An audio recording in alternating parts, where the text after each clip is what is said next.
All right, here we are in University Hall at the University of Denver, which apparently we're going down or up. Yeah, it's in all Dover. 3. So not bad. Yeah, not bad. Probably hydro.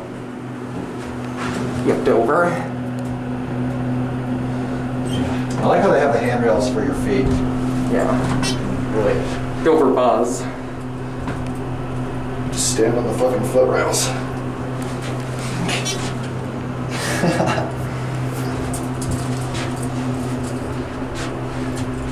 This one's a little loose.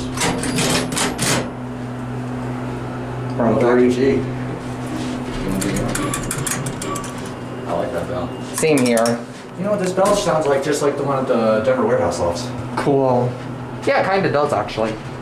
Maybe Dover did that mod actually. You never know. I mean, it is 93, so that mod was done in 93, so Dover did exist. Yeah, and traditional also existed back then as well, contrary to a lot of people's beliefs. Yeah, Dover traditional and impulse existed at the same time for a while. Yeah. Because I've been on some 87 impulses with the mechanical bell. I've been on some, not with mechanical bells, but I've been on an impulse from 84 before. Shit. There we go. There's that.